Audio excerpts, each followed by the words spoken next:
Hey Trekkies, it's summer, and you know what that means. It's time for Creation Entertainment's Trek to Las Vegas 2025. This year, the convention has been expanded to a 5-day schedule, August 6th through the 10th at the Rio Las Vegas Hotel. Meet all your favorite Star Trek pros in one place, and hey, maybe you swing by Vic's Lounge and you see our panel. It's a great way to meet people in person and have some fun with your fellow Trekkies. If you can't make it to Star Trek Las Vegas, of course, there's also other events around the country this year. Trek to Orlando, August 23rd through 24th. There's the Trek to New Jersey, September 6th and 7th. And finally, the Trek to Chicago, November 22nd and 23rd. We're looking forward to meeting as many of you as we can this year. So make sure that you get ready to trek to Las Vegas.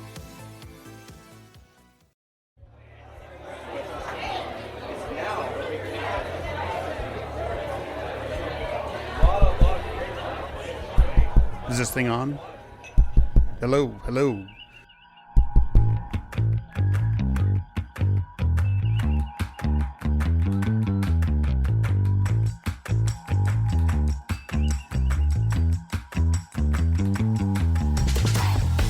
Welcome to Open Pike Night. I'm your host, John T. Bolds, here tonight with some amazing guests on stage and in the studio to have a conversation about the first ever Christopher Pike episode, the first ever episode to feature the Enterprise, the first episode ever.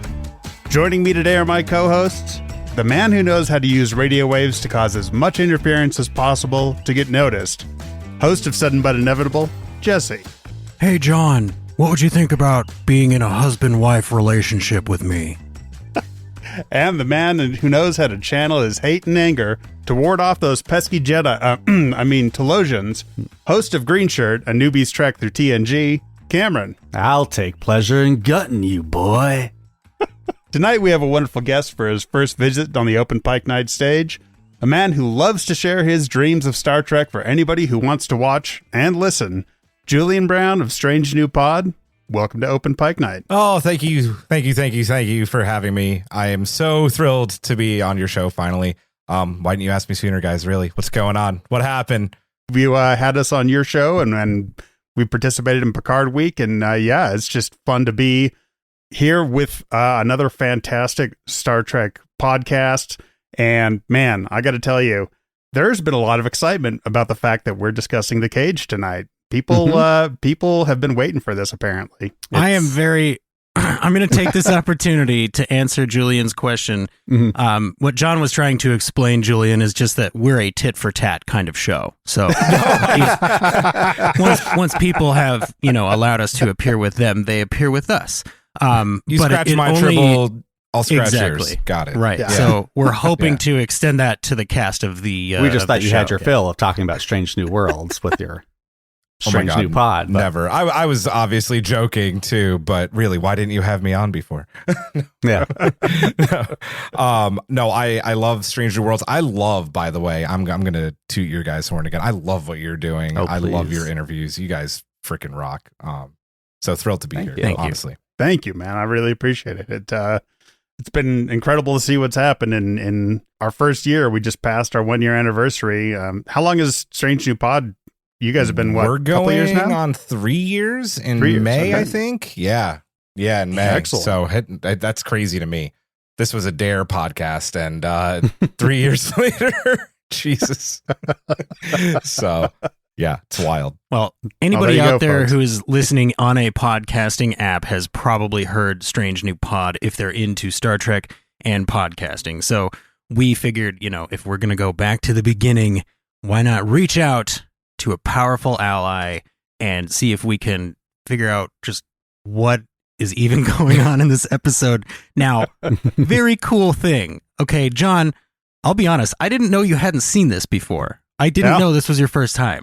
Yeah. I first watched The Cage less than 24 hours ago. Wow. And yeah, I have some thoughts. I watched it about a year ago because I was making my way through season 2 of Discovery, and I forget the name of that episode, but the one that starts with the previously on. Oh, and I was like, so good. Oh, maybe I should watch the previously on. So then I paused Discovery and watched The Cage. So the very, very, very quick backstory is I started Strange New Pod because I dared myself. If they announced Strange New Worlds because of what they were doing on Disco Season 2, I was going to start a Star Trek podcast. Just had to do it. Okay. And when that happened, I was like, well, yeah, if we're doing a Strange New Worlds podcast, we have to start with the Cage. So like, I think we did the Cage, Menagerie, anything that had Pike with it, which I think was those 2 episodes, but like Spock number 1. Yeah. So it's an episode. It's an episode. It's a fascinating episode. Yes. I'm really excited to get into it with you guys, and I'm really excited to get into it with some callers. It's been a little while since we had people call in about an episode, you guys. I mean, I'm not complaining, right? Because we've had people calling in to talk to the people who make and star in Star Trek Strange New Worlds, which is mind-blowingly cool for us. But we can't have a show called Open Pike Night without examining the origins of Captain Pike, right? Like, we have to do that. So I'm really excited. I just watched it again last night after watching the latest episode of Picard, which we can't talk about because Cameron hasn't even seen season 1 of Picard. In 2 years, guys, we'll be able to talk all about it. Don't worry. But on our 3rd year anniversary. Oh, wow. All right. Yes, we will. We will. In 2 years, I'm just waiting for the text from Cam to be like, what the crap? They really did that? Yeah. I literally would bet money on how Cameron will react to the first 2 seasons of that show. Oh, yeah. I have lots of opinions on the first 2 seasons of that show. So many opinions. They're very opinion-inducing seasons. They Let's are put it indeed. that way. They are It's indeed. our job as podcasters to have opinions. Exactly. I wasn't sure. I love this job. So much. Well, like Jesse's mentioned, we do have calls. We have a couple calls from first-time callers, and we have calls from long-time callers. I think we'll start with a couple of long-time callers. Hi, it's Peter again. This is a great idea to revisit Star Trek First Pilot. I am so glad you're finally covering the Cage, and with Julian from Strange New Pod. What's up, Julian? I would like to talk about one of my favorite scenes, the scenes early in the story between Pike and Dr. Boyce in Pike's quarters. Particularly how they chose to parallel it a little bit in the first episode of Strange New Worlds. So we find Pike, he's kind of disillusioned with Starfleet. He's looking to run away in a sense. He talks about his land. He talks about his love of horses. I also like Boyce's line, sometimes a man will tell his bartender things he'll never tell his doctor. I felt that Boyce would have easily fit into the Enterprise crew and be a successful chief medical officer. I love that there is this need for the captain to have a sounding board. And there's a little bit of Guinan sneaking in here too, like the idea of the bartender. And I mean, look, Picard and Beverly were known to have some drinks as well, but Boyce has some really great lines here and is just calling the captain out on his own issues and on his own maybe lies that he's telling himself. These themes will carry over to later Star Trek with Kirk and McCoy, who will have similar conversations on TOS. While Strange New Worlds takes place years after The Cage, I hope Dr. Boyce will be a guest star in a future episode or 2, especially if he can be portrayed by Trek guest actor Jeffrey Combs. That's it for now. I look forward to hearing your thoughts about The Cage. Live long and prosper.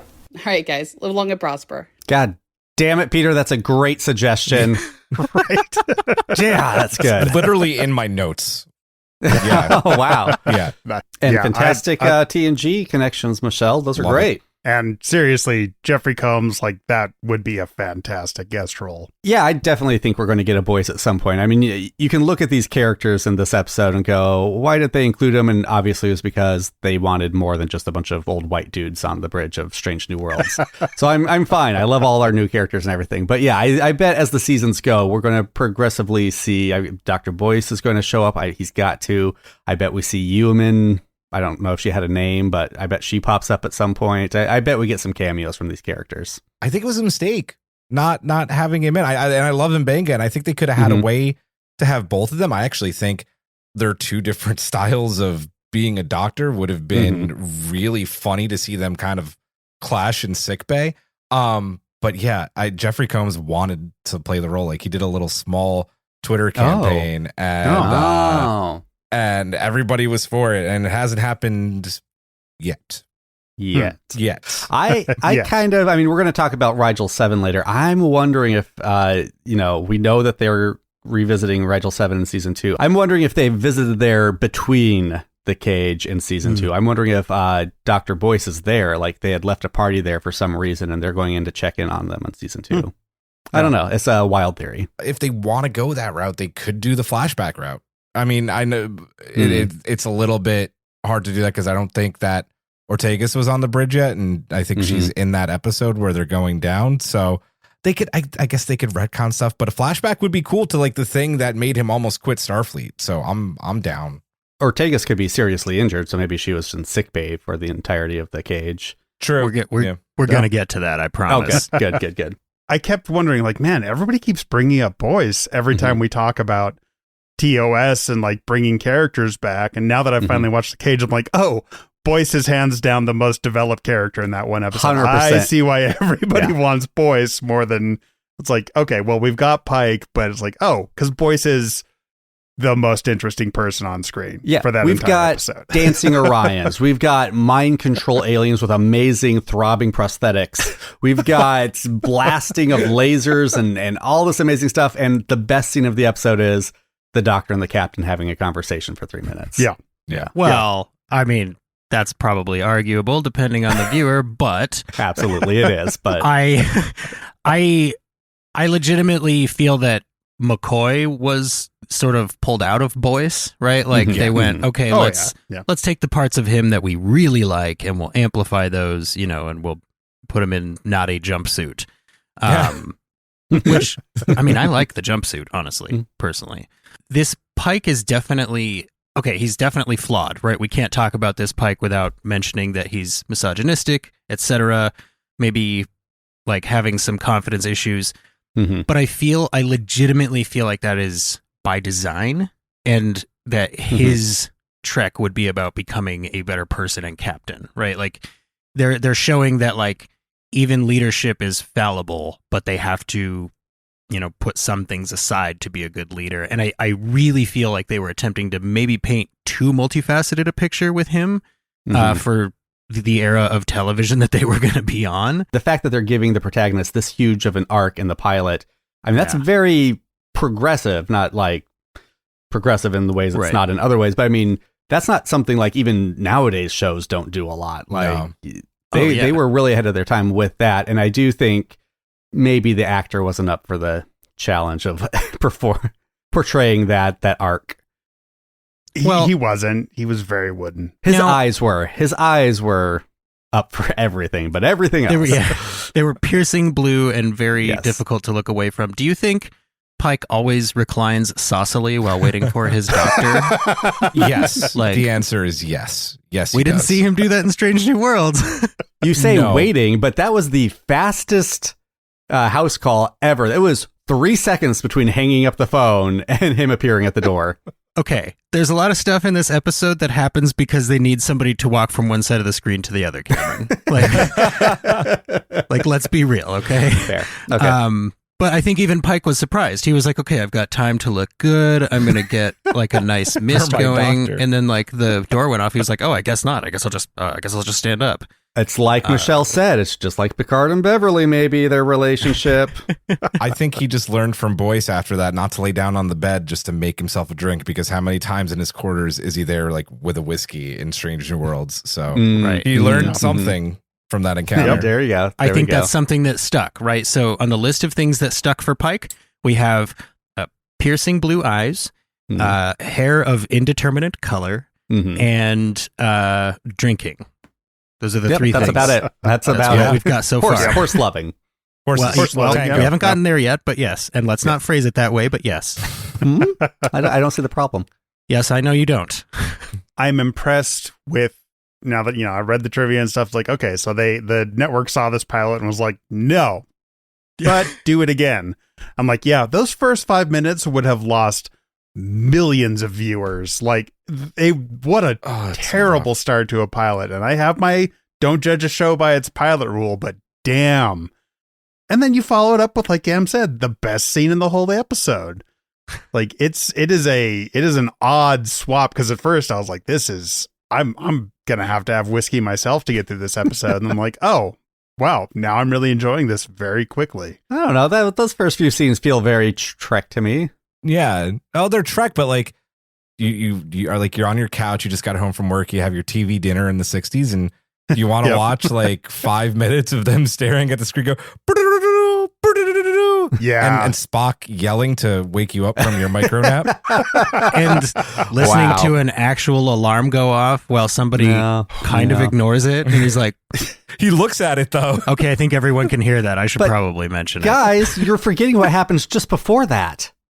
The bubble, the putting the bridge of the ship in the most delicate, fragile part of the ship, but having this cool. I mean, I don't know what is the remaster and what isn't. It's the remaster. Yeah. Oh, okay. It's the You don't think they went through it all in the original?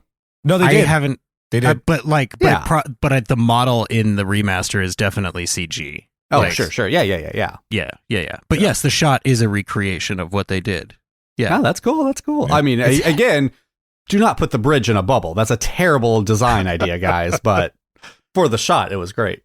Yeah, I was impressed. I was like, dang, they did good in this. Oh, that's right. This is remastered. Okay. Right. Yeah. I was about to give them a lot of credit. Oh, they're all wearing sweaters. Oh, gotcha. Yeah. Okay. Because it's cold in space is why. No. That's why you wear a sweater. Very Right. cold in space. Actually, that does lead into Abby's call a little bit with the costumes. And No, great. Hey, Open Pike. It's Abby Summer from the First Flight podcast. I am so glad that you guys are revisiting the cage. It's always good to go back to the beginning, isn't it?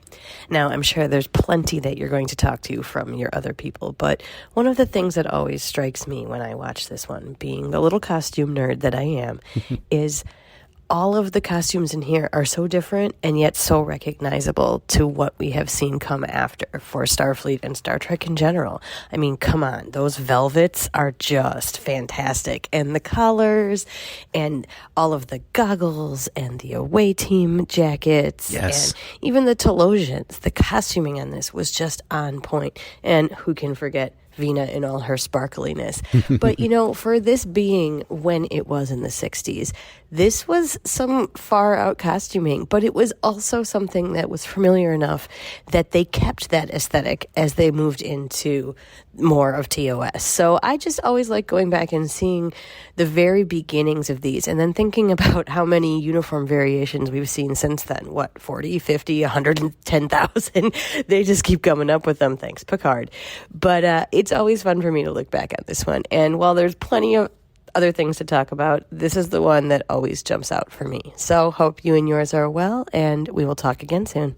yeah, she makes a great point, because I think at the point when it gets to the Orion planet and they're there for a little while, I was like, man, this episode is ambitious for a pilot. Like they at first, for what seemed like starting so slow, they went all out. And it was great to see, like she said, the jackets. I'm like, they based the Strange New Worlds action jackets off of these. Like, this is great to see. Yeah, the only costumes that really jumped out to me were the two extras apparently off duty that passed Pike in the corridor in the beginning, who looked like they just walked off of like a beach party set. Are those civilians on the Enterprise, or are those people that are off duty? They're coming back from the Enterprise pool. We never. But we never know. That's my point. Like, maybe this was the idea of there'd be civilians there, because I don't know why. You mean like the Enterprise D, you know, the luxury liner with families that went to the Battle of Wolf 359 and eject all the kindergartens. Man, that's the worst anybody's ever done on that. Okay. My thing here is, I love the sweaters. To Abby's point, I kind of would really love to touch this. I mean, probably not now, because you probably get like asbestos poisoning or something, but like they look super comfy on screen. And let's talk about the Telosians, right? Like the little air puffs in the brains of them reminded me so specifically of the Shepherds of Mahani, because they had the exact same little air puffs in the front of their heads. Some air brain veins. I was just very happy to see that. And is there a reason that the back of their heads is so how would you describe the back of a Telosian head? Cleft? Cleft. That's a good. Peach-like? Yeah. That's a good one. Peach-like. If you want the practical answer, if I'm not mistaken, and I feel like I read this in trivia somewhere once, it maybe looked like that because I think there was an entryway and there was a tube and someone was pumping air to do the vein throb. I'm 99% sure that's true. Someone And they had to fact-check me split later. it so that it would go to both sides. Yeah. That makes I sense. think That yeah. makes good sense. Yeah. Okay. Okay. Is there any way to discuss these heads without it sounding like a penis? Is there any adjective No. that can't apply to both? They're too No. veiny to Engorged, begin with. veiny, Yeah. Yeah. Pulsating. throbbing? There's Yeah. no way around it. Yeah. No. Okay. Abby made a great point though about it moving into the future and like how these outfits, which do look comfy, but I would just sweat to death on the bridge. Oh my God. I would be dead. Right? I would be dead. I immediately always go to John Luke's smoking jacket and the velvety goodness of it, even though it's my like I hate that thing.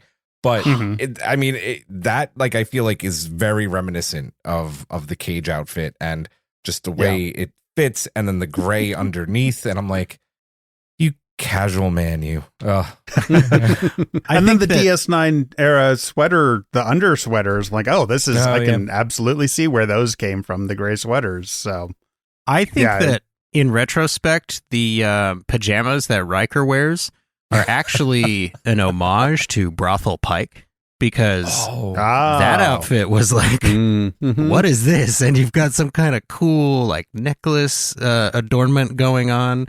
That was one of the weirdest outfits, but like every outfit in that scene, to your point, was really strange. And yeah, I kind of hope that we get some version of Brothel Pike, because I mean, you guys think about the Elysian Kingdom and what Bernadette Croft has been doing with Strange New Worlds. They've like, got to get go out to of my Risa head. at some point, right? Seriously, like Strange I New want to Worlds see is the series to go to Risa. yeah, yes, absolutely. Rigel or Risa. No, Risa.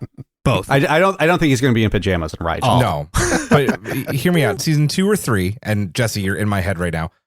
Elysian Kingdom-esque, right? Maybe it's the mirror universe, and Pike, did become this badass Orion pirate king, and we get to see that. Also, just completely off topic, the music during that scene is freaking fantastic. Also. Yeah. But I would love to see Orion Pirate King Pike with necklace in tow. That would be fascinating if they retconned it so the Cage was all mirror universe. Oh, that'd be that was interesting. that was the mirror version of Pike's journey. Yeah, That'd be I could fun. see that.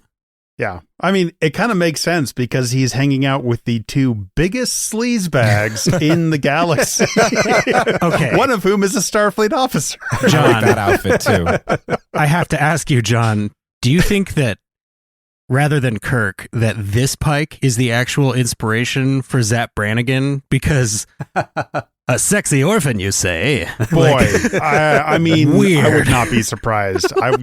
This like, okay, this is obviously a very, very, very troubled man. Yeah. From the very beginning of the episode, I was like, man, okay, so one sexy girl dancing, and he's like, oh God, I'm about to throw it all away for Vina the Orion girl.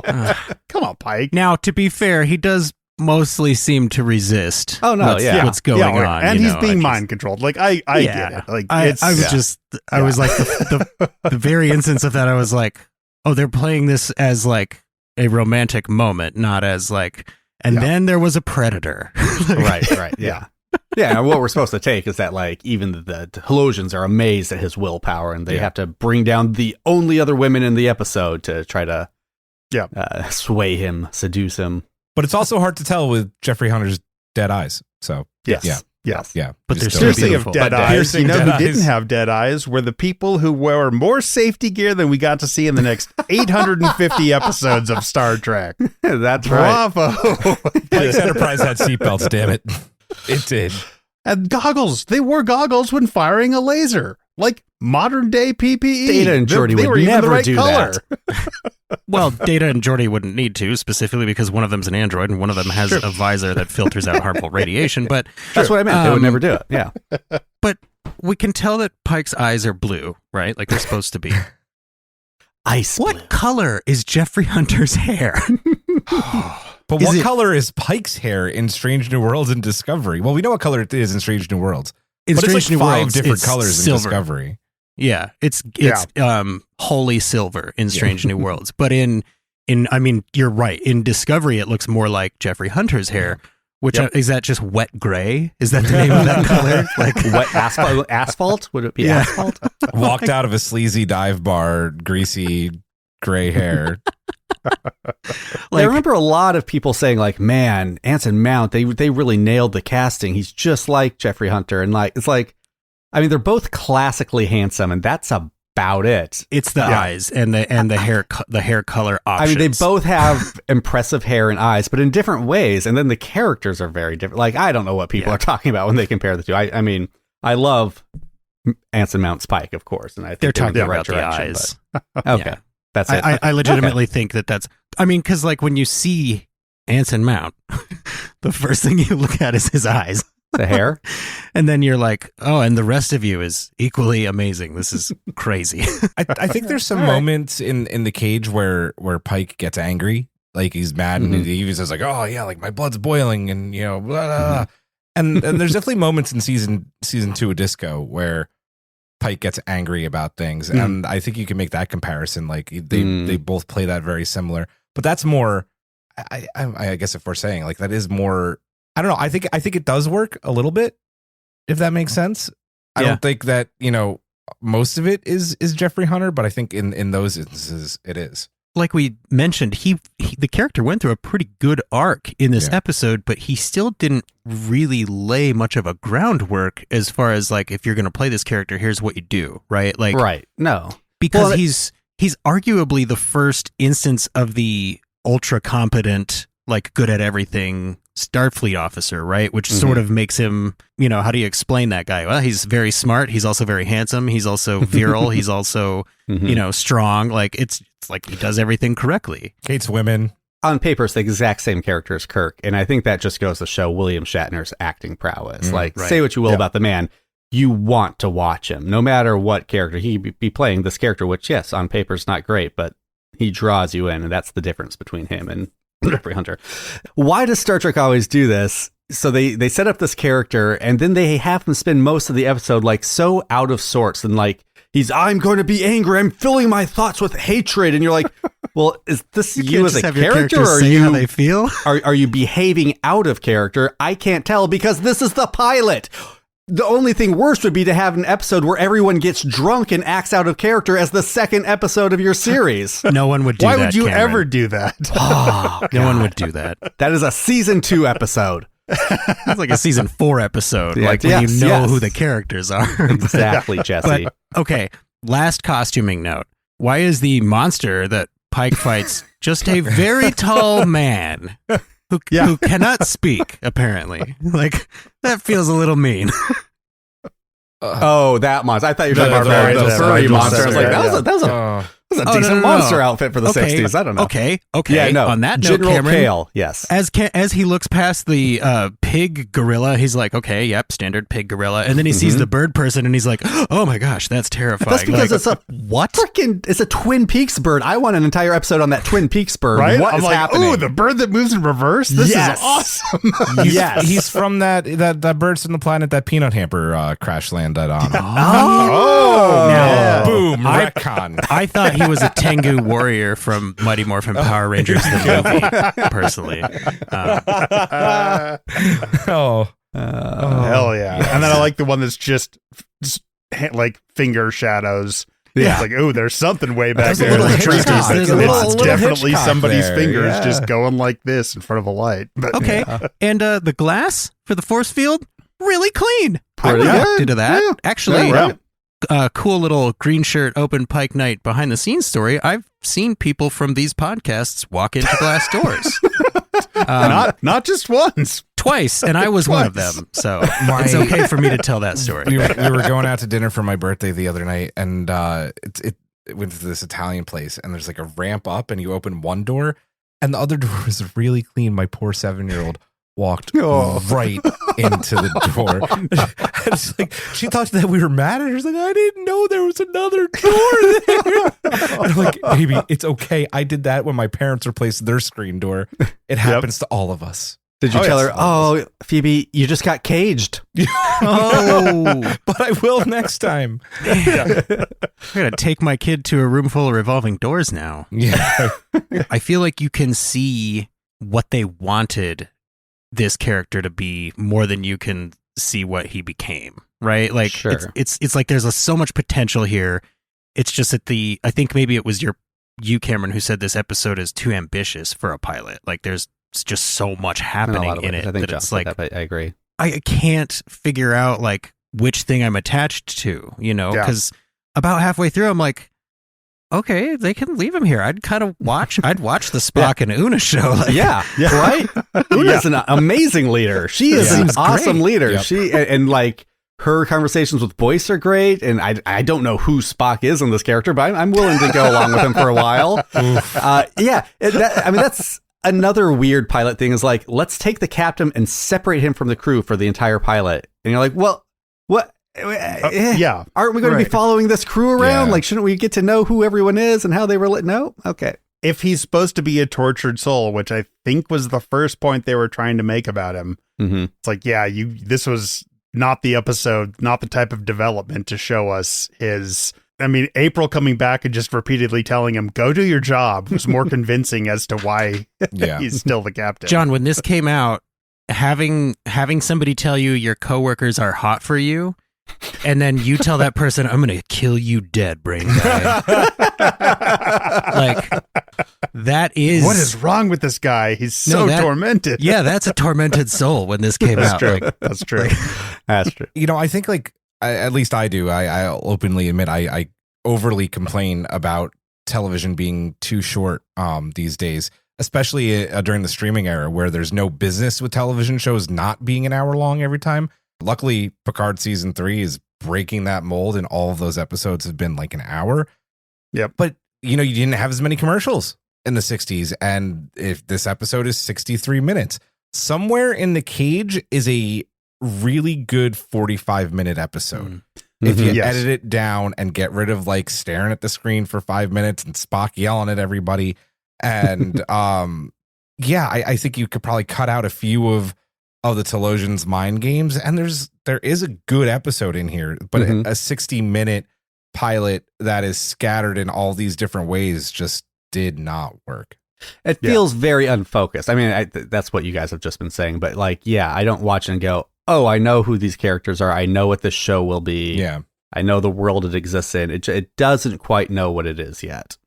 But it is highly conceptual and like, badass and a lot of fun to watch. It's just like some parts you're like, why did they, like you would with anything, you're like, why did they make that choice? It doesn't feel like it makes sense. Yeah. And why does he keep calling it a husband-wife relationship? Immediately jumps to this, you are going to be together forever kind of thing. Like, I think we're mates. We're mates in an ark or a zoo. That's, I think, what he's doing. No, but like wouldn't he just say, oh, you want us to be married? Like... Yeah. Oh, yeah. That seems like it would be faster to say. They had to fill up 63 minutes, Jesse. And that's it's already stretched a lot. I legitimately feel like some of it was like, okay, the show isn't long enough yet. Like, keep going, because some of it was going to be on a brand new TV that can show color and stuff, right? So that's part of, I think, probably why they were like, oh, just stare at the screen, it'll be fine. People will love it. Like, show a klaxon going off. Did you see that? Like, the heads move. The heads move. Like, you could also probably blame it on Gene a little bit, because we know that Gene did not like being told no, and that he did not like to be edited, and he probably had someone come up and be like, Gene, this is a little long. He was probably like, fuck you.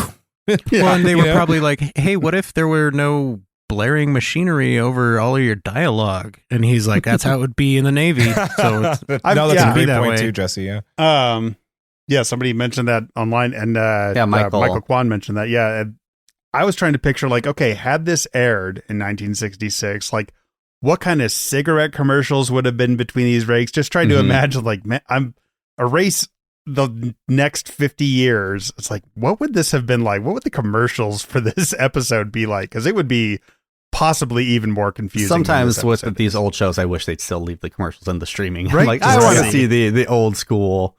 Yeah. Jeffrey Hunter selling Elmer's glue. Right. God, it'd be strange if they still did commercials that way these days. Let's hear from a new caller. Here is Kate. Hey, Open Pike Night. This is Kate. Long-time listener, first time calling in. First of all, I just wanted to say thank you guys for putting out this show and as frequently as you can. Anyways, my question, since I haven't actually seen The Cage since last summer, is in the Discord chat we got to talking about the differences between Jeffrey Hunter, Bruce Greenwood, who played Pike in Star Trek 2009, and Anson Mount. And somebody made the notion that Greenwood's performance and the script for 2009 gave Pike sort of a father role to Kirk that he had never had before. And I get the sense that Mount sort of has that same quality, except whereas Pike in 2009 was a father figure to Kirk, Mount seems like a father figure, in some cases a brother figure, to the rest of the Strange New Worlds crew. And I just was curious if I could get your guys' thoughts on that and opinions between the three actors' performances. Thank you, and live long and prosper. Kate, welcome to the Open Pike Night Stage. Good to have you. Finally hear from you. Yeah. Yeah, it's so funny. I was waiting for a chance to say that Jeffrey Hunter's Pike feels like angry space stepdad, while Mounts feels like the cool space dad, and Greenwood is definitely somewhere in the between there. He feels kind of maybe more grandfatherly, the space granddad. I don't know. What do you guys think? Like an alternate timeline dad, sort of a thing? Well, there's that. Yeah. I really like Greenwood's Pike a lot, and I actually do think that Greenwood and Mount are closer in character than either of them are to Hunter. I don't think that. And I could be dead wrong. I don't think anyone went to Bruce Greenwood or Anson Mount and was like, do your best, Jeffrey Hunter. I think we already talked about that. But I don't think anybody was ever saying that. But I do think that there's a chance that Anson Mount went and watched, the 2009 movies, the JJ verse, and maybe took a little bit of that, because they are similar in some ways. I would say that I feel like less brotherly is Anson than just like the joking dad to every single person on that bridge and on the ship. I think the thing about Greenwood is that you could argue that he was the first time we ever felt an emotion for Pike, right? Like, because we've known, ostensibly we've known that Pike still has kind of a messed up fate, even in the original series where he wasn't part of the pilot. He was in the menagerie, right? Yeah. So even there, we're kind of just introduced to a guy and told feel bad for him because look, and it's a little clumsy, but like in 2009, and I think 2009 did this with a lot of the characters, honestly, it gave us an actual emotional connection to them, because like for me, I grew up being told, watch the original series because it's great, and I grew up on it, and I was like, oh, you're right, it's great, I love it. But it was like I didn't have my own natural experience with those characters. I did have that with the 2009 characters, and Greenwood has this paternal quality that's not disapproving, but it's like that he has expectations for you, right? And you naturally want to meet those expectations. He really does a good job of bringing that across on screen. Now, I love his chemistry with Chris Pine. I think that they are the reason that movie works. Like, I think you could show the bar scene as an elevator pitch and get a movie out of it. Like, yeah. Also, one of the best line deliveries: "I am relieved." 100%. And to have like the same level of, I want to gain this person's approval in a genuine way, coming through in Mount's performance is really impressive to me, because it's like he's not doing any of the same stuff. The character literally has none of the same story beats, except ends up in a beeping chair. And it's like, man, to pull a similar vibe out of that character without having read the same script, I think is really cool. True. Yeah. Good point. I think also, going back to what you were just saying, is the minute that he picks Kirk up off the floor and is like, "You okay, kid?" and he gives the whole speech about his dad, you're not only invested in Kirk now. That's like when you really get invested in Kirk, right? But you're like, this guy's a good guy. Like, this Pike is a really good dude. So by the time you're watching, has everybody seen all of the movies, I hope? Oh, yeah. Yes? Yes. Yeah. Okay, good. By the time you've seen Into I'm Darkness. caught up on those. Okay. Yeah, fair question. Didn't know. By the time you get to Into Darkness, you're furious. You're pissed off when they kill him off. You know, it's like, I wanted him to be in this franchise because you kind of think he gets away with it in the first one because he's still alive and he's only in the wheelchair, and then he's walking with a cane. The next one, he's like, okay, he's going to be a part. Oh, he's fine. I think it's legitimately possible that Bad Robot saw the reaction to the character and, you know, how great Greenwood did with that and went, we could make a Pike show. I mean, I know that that's not directly, you know, it wasn't like an A to B thing, but like that had to be part of proof of concept, right? Like, look, we know people will love this character. If you give him the right actor, we just got to give him the right actor and give that actor time to shine. And man, I personally, I'd love to see Greenwood show up as like Pike's dad or something in Strange New Worlds, right? Like I'm that kind of fan that's like, give me the chintzy cat, the chintzy casting. I'm fine with that. It's like when the original Flash actor showed up as Barry, as the Flash, but then he also played Barry's dad in the Flash. It's like, I love those things. Yeah. I'm super here for that. Yeah. Always here for that. All right. Our next caller is our good friend, Mark. Yes. Hi, Open Pike Night. This is Engineer Mark. And today, the show is going to be about the cage, the one that started it all for Trek. On this subject from down here in engineering, my thoughts go back to the idea that, there was nothing about Trek when they started this. There was no canon. There was no preconceptions. It was literally Gene and his wagon train to the stars, as he put it. And they really, really did a lot of things that didn't really make it any further than that pilot, thankfully. They borrowed hard from a lot of sci-fi stereotypes of the time in TV and movies with the way the show was actually structured, and things like, one of the one scenes that stands out the most is when they're beaming and Spock yells, "The women!" Like, oh my goodness, are they really going to go there with that? There was a lot of great in the show. I mean, they really brought a lot of unique thinking to it, and the idea of a number one as Majel was fantastic. I'm sorry they didn't keep that when they went over to the actual original series. Live long and prosper. Mark, our engineer from Chicago, you are not a dipshit. You're completely right. Everybody but Cam gets that reference. Well played. Thank you for calling in, Mark. Yeah. I may not get it, but I agree.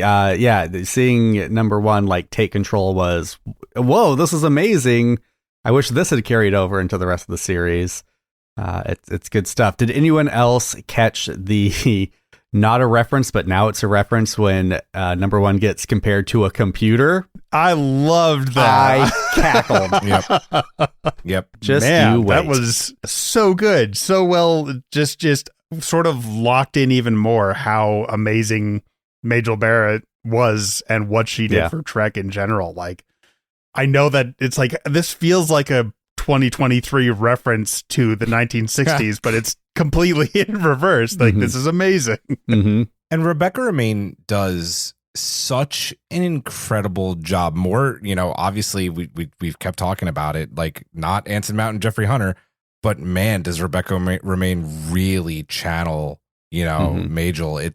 There are a couple of moments during season one where it's like, oh wow, like she's really paying homage. She's doing her own thing too, certainly, but for sure. I think she's just done such an incredible job fleshing out a character that should have had a lot more depth and been in Kirk's Trek as well. So hats off to Rebecca Romaine too. I love seeing that this number one also had fantastic nails. Yes. Yeah.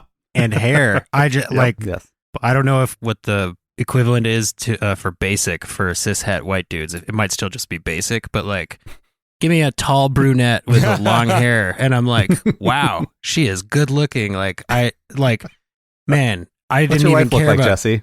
Well, yeah, I'm just Tall brunette with long hair. It's a good guess. I immediately forgot about Jeffrey Hunter. I was like, she could be the captain. Like, she knows all the same stuff. I watched an entire episode of her just shooting rocks. Seriously, and trying to blast that rock face off. To look good in those goggles is difficult, okay? And every single one of these people pulled it off.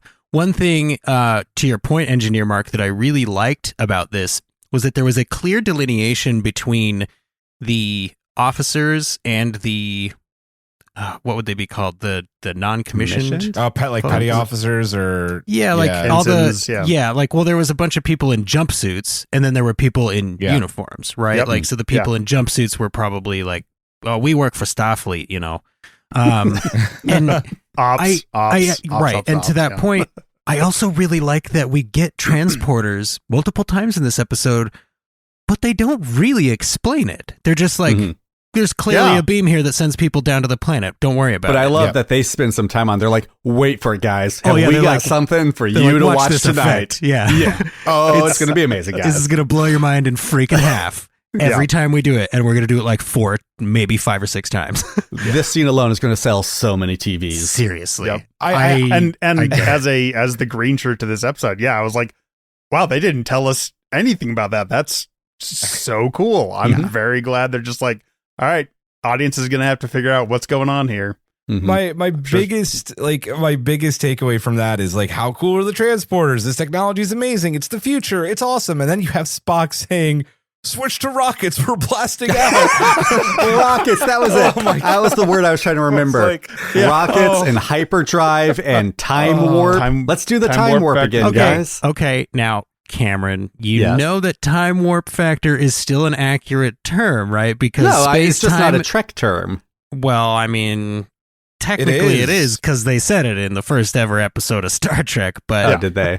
it's this one. But they that's what I mean. They don't use it going forward. Space time is one thing, right? So if you're warping space, you're warping time. They have their own terminology, though. But you're right; going it does forward. sound dumber to say time warp.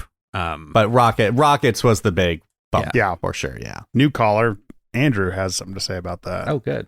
Hi, I'm Andrew, longtime listener, first-time caller. Hi, Andrew. Love the show. I just wanted to express my thoughts on The Cage by reading a Twitter thread that I had originally written before Strange New Worlds premiered. In my humble opinion, Star Trek Strange New Worlds should be a direct sequel to The Cage, and The Cage only. It should ignore all other Star Trek canon. They should only ever refer to time warp factor.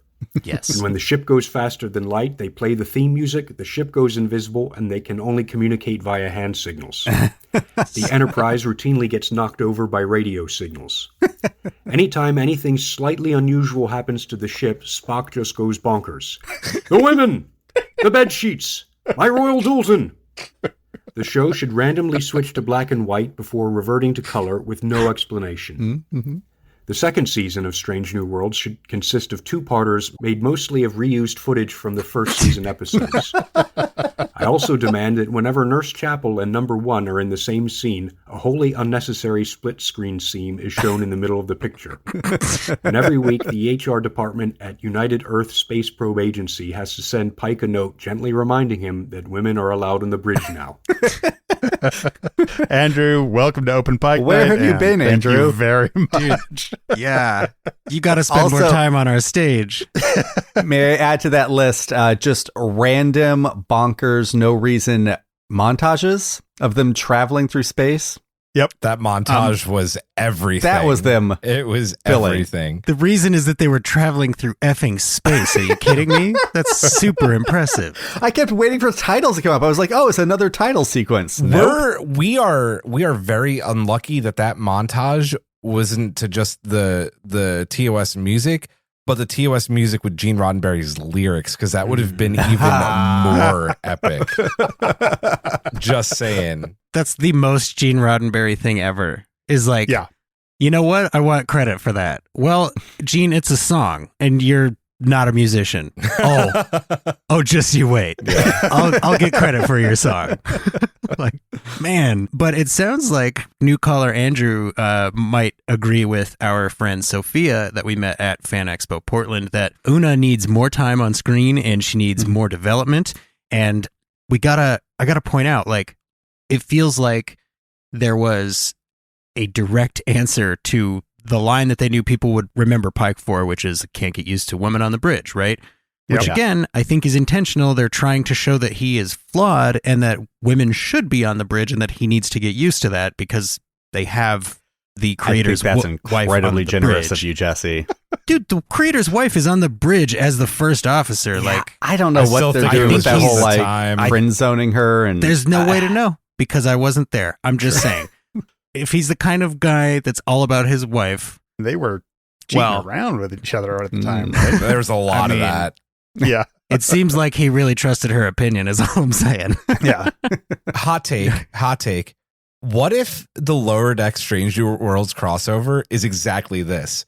Like this whole idea, right? And they just do all of this dumb shit that they did during the pilot, because that would just be perfect. That for the would be. crossover. They, You know, amazing. montages. Boimler, like Boimler yelling on the bridge a la Spock would be perfect. This is how I've seen it done in the Holobet deck. Well, and I think they could easily use the Telosians as an excuse for here's why everybody's animated, or here's why these animated people are real, etc. Oh man! I also think that the Agonizer booths in Discovery's Mirror Universe are probably like operating by being plugged into a Telosian in the way that the city in Lift Us was plugged into a little kid. But going back to what I was saying, I feel like they specifically addressed the line that Pike would be remembered for, which is no women on the bridge, by putting like 8 women on his bridge. Yeah. in Only Strange New women on Worlds. the bridge. Well, or maybe that line is canon, and Starfleet was like, "This is your therapy. We're doing what's called exposure therapy. If you like, want to stay and, in space." We won't see that episode until like season 3, when he's like, I cannot take it anymore." Cybok meets him and he's like, share your pain. And he's like, dude. Obviously, Kirk did not like having all the women on the bridge because they're No. all gone by TOS. He's going to fire them. That's the thing. Like, yeah. I mean, we don't have to get into like the whole, pilot and why they changed it. But I was surprised that Wikipedia didn't have that much information on it. Just what we had said earlier. They didn't really like it. They thought it was too cerebral, but they wanted him to make another one. And then I guess Jeffrey Hunter didn't want to be in it anymore. That's why they changed it. But it was weird that they went from like, can we maybe mix up the races by about 100%, but take out some of the women? Like, what? What was the thinking there? I don't know. They're like, you can be progressive with guys. All right. Like, yeah, apparently that was if it. you're going to be progressive, you be progressive with men. All right. That kind of sounds like something One TV woman on the would bridge, do. one only. Yep. Yeah. That's But it. but it's, to both points, I think that Strange New Worlds wisely took the beautiful bones of the concept that this episode definitely is presenting, right? And went, okay, but what if the people were good? Yeah. I'd like to offer one more thing to add to Andrew's list. Was it Andrew? Mm-hmm. Andrew. Yep. His fantastic list. Is that going forward there, all the screens that they look at of any alien species just looks like police sketches for some reason. Yes. Okay. Why does Spock have a police sketch of a Telosian? My wish None then, of them saw a Telosian. Where did this picture come from? the computer. My wish then is I want more people with clipboards with mechanical clips and printouts on and bridge. I was just about to say more printouts that are printouts, obviously please. being pushed through from the backside. Yeah. I want and here's why I want printouts on the bridge. This is not arbitrary. I'm not just saying this to be funny. Think about it, you guys. We thought we were going to be rid of paper like 40 years ago when the internet got invented. And then people were like, oh, there's never going to be paper again. Then we invented printers. And if you have a job in an office, paper has not gone away. Oh, yeah. Oh my God. Y'all, I still print out paper outlines for our pod. That's me. 100%. I'm that guy. We went It's paperless Julian's on our fault. permit system a It couple is. jobs ago I had, and we went from a 3-page permit to a 10-page permit once it was printed out. Because it's like, yeah, you're still required to have this hanging on the door when somebody's working. I was like, okay, here's all 10 pages. Like, yeah, this is working. When This is somebody with a badge paperless. shows up to your office and goes, show me your documentation, you don't want to be like, let me scroll through 1,000 files on my computer. Yeah. Yeah, it's like, oh, these are federally regulated. We have to have copies of them, hard copies. So, I'm going to also Yeah. add Goggle Tuesdays, please. Oh, they're going to have the goggles, right? They got to have. Wait, At some did they point. have goggles in Strange New Worlds? Were they wearing Yes. them on Ghost of On Illyria? Ghost of a Illyria? Ghost of Illyria, I think they're wearing them. Yeah. Okay. Yeah. Maybe I should just go back and watch that. I'm always so focused on Ensign Chalamet that I can't pay attention to the rest of I'm the story. glad that we're all on the same page You, with that. you might enjoy the deleted scenes on the Blu-rays. I was just going to say, you have a reason to go back and rewatch it all, John, Jesse. how could you possibly know that? What are you talking about?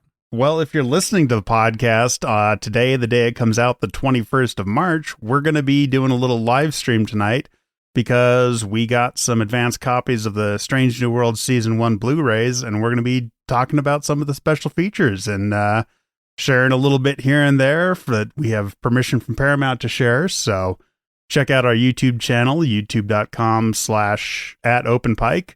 We'll be doing a live stream tonight. Hope to see you there. You can come yell at us about all our Cage opinions and references. Yeah, absolutely. That's pretty awesome. Going through just a straight up list of what I loved, I really like the phasers from the Cage. Yeah. Like, those are cool looking hand phasers. And the big laser gun. Like, hey, look at that. They actually have bigger weapons than a handheld phaser or a rifle. Mm-hmm. Thank you. Like, yeah, there are drills. There are other tools in the future. And in 90s Star Trek or 2000s Star Trek, do not at me because you know this is true. If there was a character going, we could have cut through that wall and we'd never know because they're doing a mind illusion on us, they would never cut to the version of that wall that is exploded and destroyed and the door is torn down. They would just not show that because they'd be like, oh, we don't have the budget for that, so we wrote that line in. Yeah. But here in the 60s, they did it and it was effective both And times. it looked in my cool as opinion. hell. Yeah, Yeah. I really liked it. Every time Boyce said that, because Boyce kept saying, like, it could be illusions. Look, number one, be careful. It could be illusions. All I heard was, they're illusions, Michael. Yeah. That's all I It's heard not a every trick, time. Michael. Part of my illusion. Illusions. How did matte paintings get worse 20 years after Right? after this episode was made? They're so good. I legitimately want that matte painting. Yeah. From They were Talos. so good. Yeah. The one of Mojave, was that it? Yeah, well, that was That good one too, was but good just too. the one That on was the great. planet, like on Talos. Yeah. Yeah, Talos I was like, man, these are gorgeous paintings. I was like, oh, I can see the ripples where they unfolded their backdrop. And I was like, oh, no, that's rain in the distance.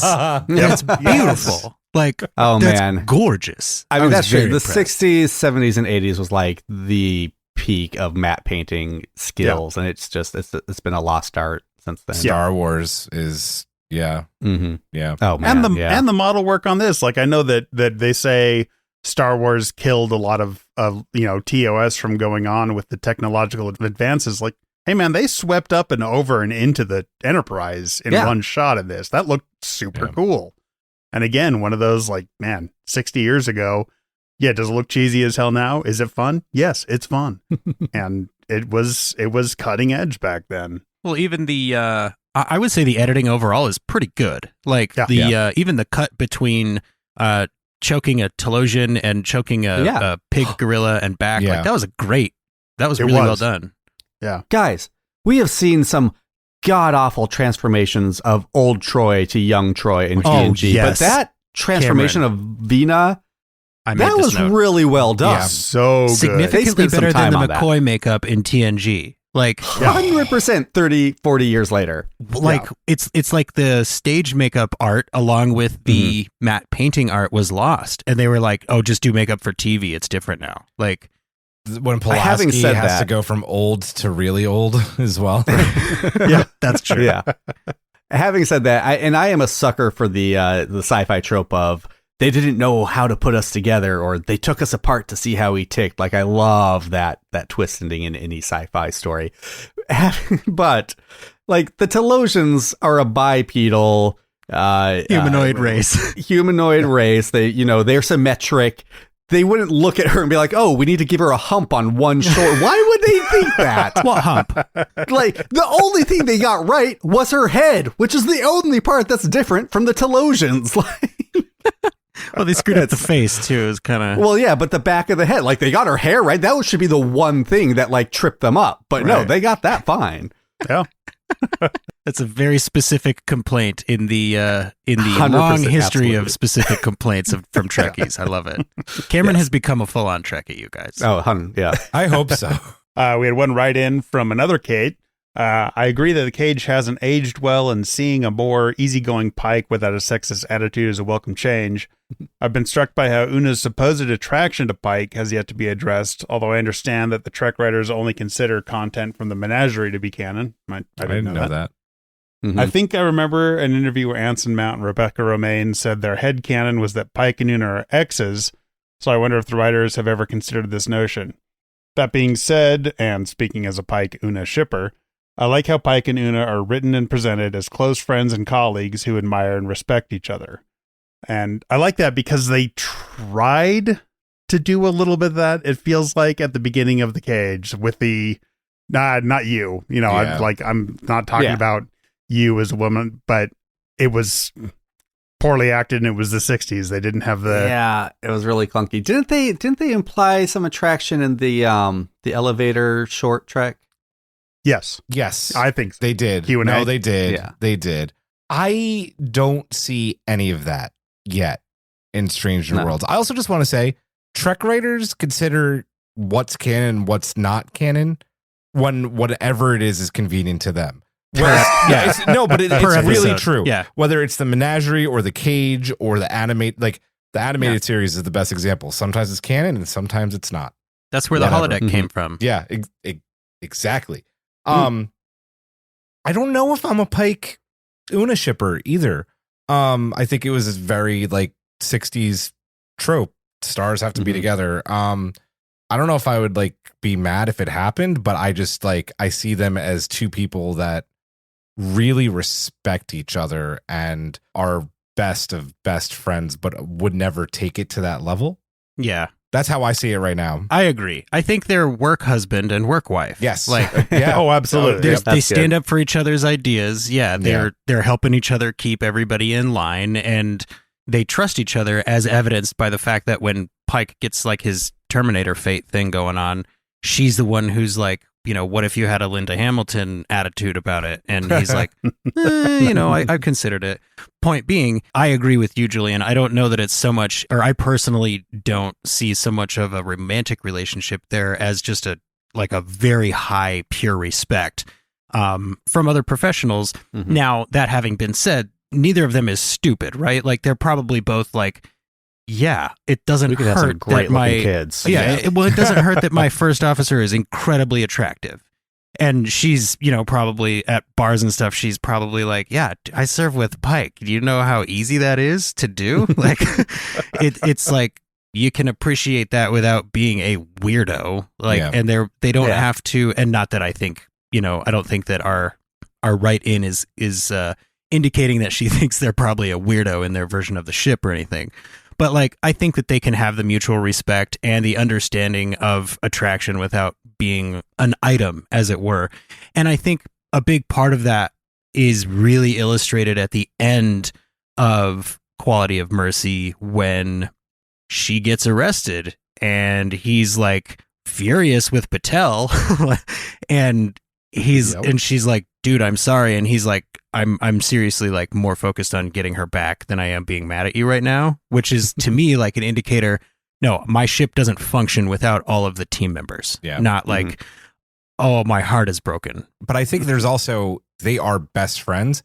And even if it's not like a romantic love, like he loves her as like, you know, someone who've known each other for a really long time, and he will go to hell or high water to get her back, even if it means his career. So I agree with all that. I like their headcanon. I could see them totally, not as long-term relationship. I could see that maybe they slept together once and either went, oh, that was awkward. That's not for us. Or maybe after that they got assigned to the same ship and were like, well, got to put a stop to that. Yeah. But I mean, Pike, we know he's into a casual relationship, so that's not a stretch for me.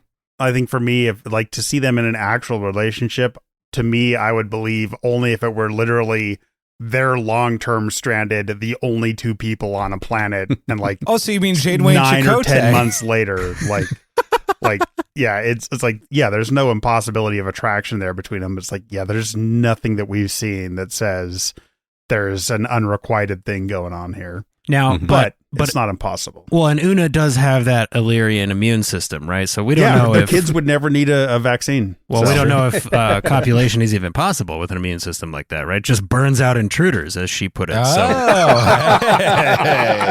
Like we don't. I mean, that could double as birth control. We don't know. I'm going to credit the Illyrians with being a little smarter than that. You would. You're such an Illyrian Homer. Typical John, the Illyrian Homer. An Illyrian apologist. Illyrians. Yeah. I like all the Ooh, I like Illyrians, that. you know?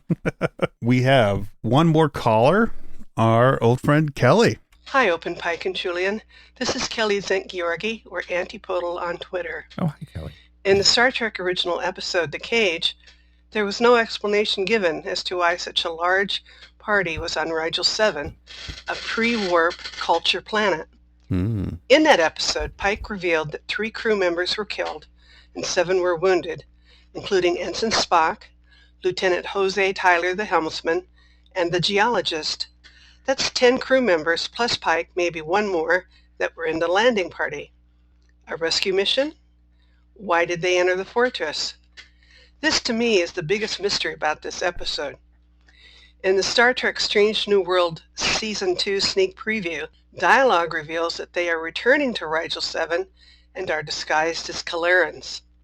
What is the reason for the return to Rigel 7? Hopefully, all of this will be revealed in the episode. Live long and prosper. Kelly signing off. Hailing frequencies are closed. Kelly, welcome back to the Open Pike Night Stage. Yeah, that's a great question. So we know from TOS they have historians on board and geologists now. That's a great question. Like, that's a big landing party. Well, TOS is before the holodeck, so I think they just go to Rigel 7 when they want to LARP. Possibly. Dude, I was just going to say sweet, sweet revenge. I just think Pike wants some revenge. That's what we know of this new Pike. Yes, is exactly. Mostly motivated by Very revenge. vengeance driven, yeah. Okay. Now, not to be that guy, but if you go back and listen to our interview with Melissa Navia, we asked her for a one-word tease from season 2. The word she gave us was weapons. Yep. When they're on the illusory Rigel 7, Princess Vina runs out to Pike and says, "It's deserted. There'd be weapons and perhaps food." Well, there's lots of weapons. We see. Oh my gosh. And we know that she's dressed Pause in your thought there for one moment, Jesse, because she also gives the weirdest fucking look to the camera I've ever seen on a TV series. Weirder than Jake Lloyd looking at his cue card in The Phantom Menace. Yeah, because it's like he was 9. I know, that's a low blow. I'm sorry, Jake Lloyd. Literally punching down. No, I mean, this is, maybe Boyce is on Rigel 7 and they go back. That's a maybe. I do think what's going to happen, this is my real theory and query for season 2, is we know Ortegas gets left on the ship and the rest of them go down there. I don't know why they're going down there, Kelly. I'm sorry, I'm not answering your question. I don't know why. But when they do go down there, they all get captured by the giant General Kale guy and are being held at sword point and mace point and halberd point. And Ortegas has to go on a rescue mission, and Ortegas gets to go down and gets to sword fight her ass off with all sorts of weapons because Melissa Navia is really into doing fantasy stuff and sword play, and I think she's that excited because she got a whole episode about doing it. Yeah. I think that's what's going to happen. Hashtag solo Tegas. That's right. I forget, was Uhura on the landing party in that scene that we saw? No, I bet she has to take a rescue party because I she's think Uhura also has to go talked a down there lot. because those guys don't talk. They go, Yeah. so she has to translate the grunts. That's true. That's true. Her badge Yeah. fell off when she got down to the planet. My guess is that this is one of the first instances where we see Starfleet going, well, let's just observe a pre-warp culture without like affecting them, except let's also deceive them while we do it. That's fine, right? And this will be the first, instance where Pike goes, hey, let's not deceive the people when we do that. And there will be an incident and there will have to be a rescue. That's my guess. Yeah, last time we did that, I made them join the Federation or go to World War III. So No, the last time he did that, he may have fathered the next battery for a floating city. Oh my God, you're right too. They were not pre-warp. In all seriousness, though, it's really weird for Starfleet to be sending them back to that planet when the captain had a traumatic experience there. It doesn't make sense. Then again, Starfleet and mental health have never been, words that you put in the same sentence. So I don't know, but really, like, it doesn't make any sense. Maybe they get a message. One of the people they thought who had died on the planet is still alive and there. That would be awesome. That's a brilliant That's idea, really Cameron. good. I think that would be a 5 good years plot later, for an yeah. episode, personally. Yeah. Wow, now I'm super distracted. I do just want to also mention, this is, I mean, the first time, that's only the second time I watched The Cage, but like, yeah, they very subtly put in all the injuries in those crew members, even like Spock's limp that you see in one shot and blink and you miss it. Yes. And like, And there's, the one guy with the one on the badge, like, you're not going to show like a full face burn or something. Like, if you want us to understand that the crew is currently injured, great, but they went kind of subtle on that. It's interesting that you bring up mental health, Julian, because we actually talked in season 1 about how we think Pike is really gearing up to be the first captain to put a counselor on the bridge. And that's why Troy is present in TNG, because we feel like his encounter with Captain Angel made him realize, hey, having a counselor around on a ship like this might actually be super helpful, as long as they don't turn out to be evil and try to hijack it. And, so it, like, I think that actually, if they're going, like, hey, you need to go back to this place, maybe this is our first instance of them going, hey, we got a cool new therapy program. It's all about, I don't know, immersion or something. And that's how we get introduced to our first counselor. But very good eye, Kelly. I think that this is going to be one of our biggest encounters with continuity, so to speak, so far in Strange New Worlds. Because the first season, hugely episodic, like lots of little references to stuff, but it didn't touch too much until the 10th episode on stuff that has already definitely happened, right? So I think they may lean a little bit harder to that into season 2. We don't know, but it's coming up soon, I really think and hope. That's what I've been saying. Yeah. It either is or it isn't, right? Right. Like, it will definitely be out in May or later. Or September. Yeah. We definitely have Schrodinger's New Worlds coming up at some point. Yeah. It's like, maybe. I don't know. Even when the actors talk about it, they're like very excited to start season 3 so that when they're promoting something, it isn't something they finished 2 years ago. Yes. Yeah. Yeah. Well, yeah, just some of the things I like. I mean, we mentioned the Telosians, but like, I loved everything about them pretty much. I thought like the design was amazing, the throbbing heads, the voices, the way they like talked with the telepathy. That doesn't always work in movies and TVs, and they did a really good job with all that. And Pike understands what telepathy is, but doesn't understand what it feels like to experience it. I do. That is one of my favorite lines of the episode when he's like, all right, then, telepathy. It's just like the most 60s line in delivery right. ever. But before that, he's like, what's going on? And they're like, oh, he can't understand telepathy. He's like, oh, telepathy. No, I get telepathy. Yeah, okay. You just didn't tell me that's what we were doing. Like, And the one very, and like, it's like, okay, there's just super fun moments in here of, humor that still happens today. Like, okay, we're going to narrate this as the guy goes, and starts to, like, he's going to bash on the window now to show how strong he is. Like, well, now I'm not going to do that. It's like, Chappelle's shows still use that same kind of humor. Like, they still use that humor all over the place, and it's funny every time. Yeah. I really like, this is the first time I noticed it, that they do like the whole like dressing scene when they're going on the away team, like with their phasers and their coats and stuff. And they did a couple of those in Strange New Worlds when they're going. Yeah. I was like, oh, okay, this is very cagey. That was awful. it's like a Jim Jarmusch trick, right? Yeah. Like, here's had them on their way to being on an away team. Yep, exactly. I think we have to talk about the best looking lady in this whole episode, you guys. I mean, they nailed it right away with the design of the Enterprise, because thank God that's what you said, because that's what I was going to say.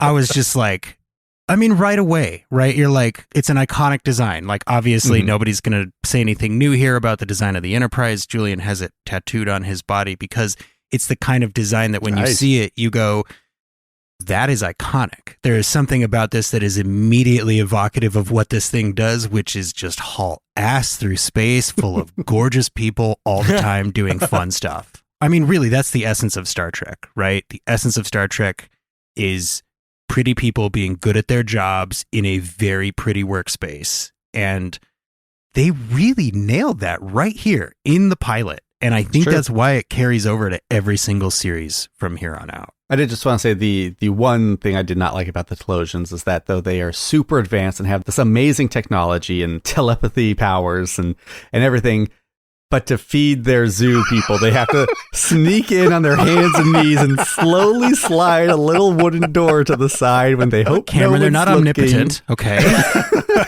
So ridiculous. I think what that is. So stupid.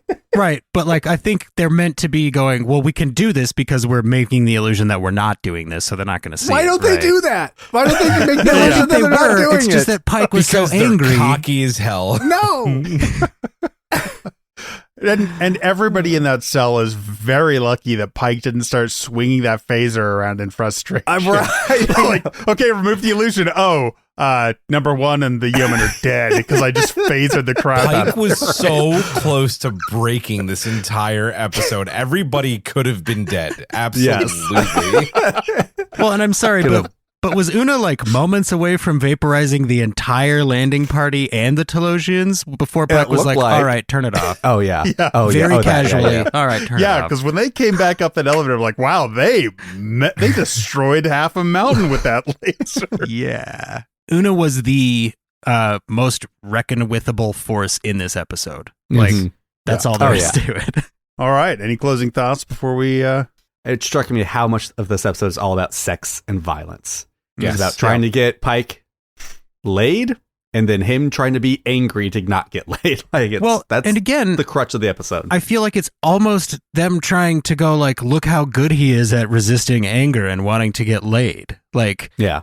I think I'd rather in the be 60s, with my horse. Yeah, like I think in the 60s, they're like, look that's a stand-up guy, right? And it's like, or he could just focus on other stuff. Like, but he doesn't really resist being, I mean, he's a very aggressive captain. Even when he's not doing the channeling his anger for the sake of the Telosians. Right. And I mean, like I said, when he met the good-looking orphan, he was immediately like, hello. Yeah, just dead stop on what he's saying. Like, girl, everybody just girl. Like, Boyce is like still talking to him. To be fair, still a bit of a bumbling idiot around women when, what's her name, transports word. Like, I'm Lieutenant, no, Captain, I'm the guy on the ship, you know? Yep. 100%. I gotta say, I feel like that is one thing that they kept, right? Is that women around this character will be attracted to this character. Like, it's not that Pike is necessarily a womanizer or that he's, sleazy or something. It's that he's a good-looking guy and he knows how boundaries work. Has there been a Star Trek captain where that wasn't the case? Picard? Especially Picard. You haven't seen him in his riding boots. He's just... so many episodes are about women being inextricably attracted to him. I mean, maybe like 3 or 4 episodes. The perfect mate.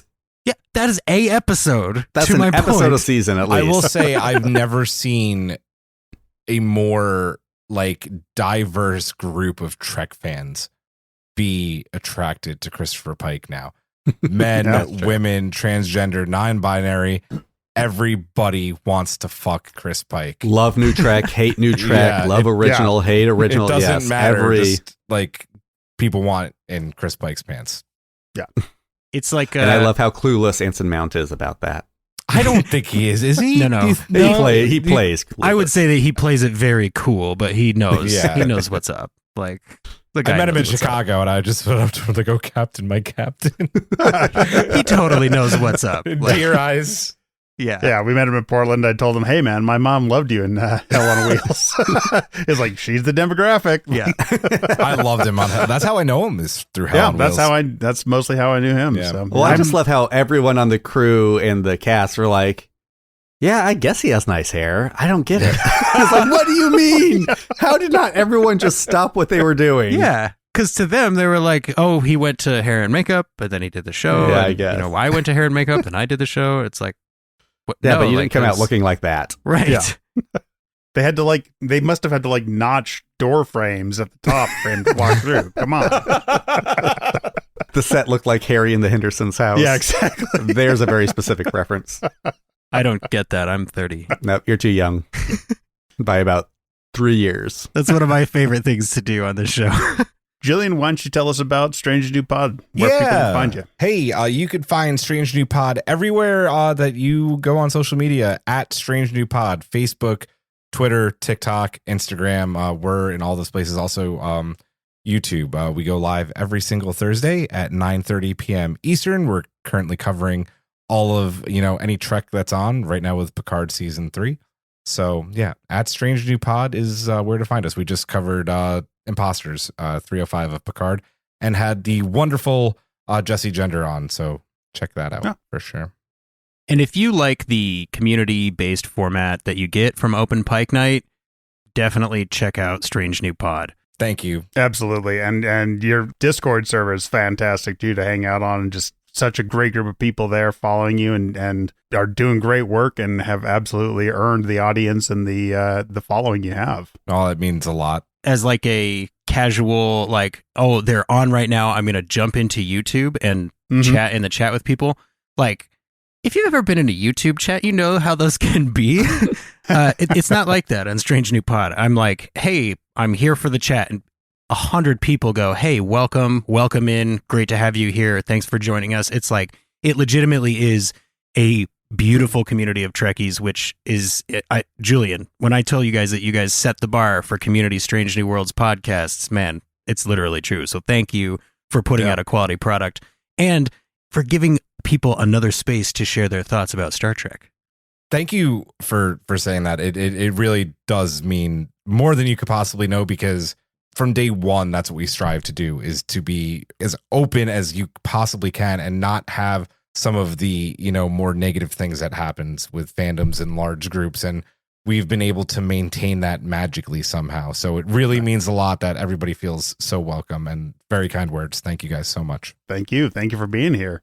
Oh, thank you for having me. It's been so much fun. It's been a blast having you. Jesse, how can folks find more out about Open Pike? The easiest way that there is to get everything that there is to get from Open Pike Night is to go to openpike.com. While you're there, you'll find links to our Discord, all of our social media, which of course is just at Open Pike, whether you're on Twitter or Instagram. And you can go to openpike.com/join us to record your voice to be included on our next episode, much like everyone here has done today. You can also sign up for our Substack, which will get you the newsletter. You'll be aware of guests before other people are aware of them, and you can have direct links in there to submit your voice. Of course, Open Pike Night wouldn't be the show that it is without you, so please go to openpike.com/join us and send something in. We do have a Patreon for those who feel like keeping support going for independent Star Trek podcasting. We like to keep it as ad-free as possible. And right now, we do have a contest going for once we hit 50 patrons, we are going to be giving away a Open Pike Night Kiss the Quaff apron that has been autographed by Anson Mount and Ethan Peck. So for as little as $2 a month, you can show some support and just share the love you have for Open Pike Night and Strange New Worlds, and maybe get a really nice apron that if you cook with, oh my God, we're going to be so mad at you. We're about halfway there. So make sure you go sign up for that. And definitely, I think it'll be funny if you do it. Definitely check us out. It's your apron. On the social medias, because you'll see the picture of us with Anson Mount holding that up, which is right after he thought it said kiss the goif. And you can see on my face that I'm just completely mortified. And he's just standing there very graciously. Guy takes a great picture. I don't know if you've all noticed that. He really does. Cameron, where can people find you? Yeah, if you want to be the Adam to my Eve, you can join us over on Green Shirt, a newbie's trek through the next generation, where we are just working our way through season 6 of TNG for my very first time. We just watched Chain of Command Part 1. I haven't watched Part 2 yet. By the time you watch this, I probably will have, but it's been good. You can join us at GreenShirt87 on Twitter, or listen to us wherever you're listening to this pod. Jesse, where can folks find more of you? I just stole 50 starships for you in 24 hours. Where's my pig? Yeah, is that him? I don't know. Where's my Targ? That's it. There we go. Damn it. I'm sorry, John. What did you ask me? If for whatever reason you need more of me in your life, you can stay in this podcasting app and look up Sudden But Inevitable. That's the show where I get my friends to like the stuff I feel like they probably should have seen already. Shows like Firefly, Cowboy Bebop, and a little bit of etc. in there. I was also recently a guest on the Quest Me podcast talking about that other star-based franchise. I think they've got a show out called The Mandalorian or something like that. I was there. I was very gracious. I was hilarious. And I brought some seriously hard-hitting analysis, so definitely go check out the most recent episode of Quest Me. I'm going to steal the Declaration of the Kittimer Accords. Is that anything? I No? like that. It's one. not Nicolas Cage, but I like it. Oh, okay. No. I can be found on Twitter at John T. Bolds. Again, check out Open Pike on Twitter or Instagram. And be sure to tune in tonight for our review of the Strange New Worlds Blu-ray. We'll have a little bit of content to share and discuss the special features there, and just have a chance to look behind the curtain a little bit about season 1 of Strange New Worlds. It's been a long night, and the Open Pike Night crew has to down our protein drinks, curl up on our rock beds, and just find the love of our lives, whoever the aliens decide they are for us. Mm-hmm. So be sure to clean up after yourselves. Thanks for coming. You can go anywhere you want, but you can't stay here. The women! The women!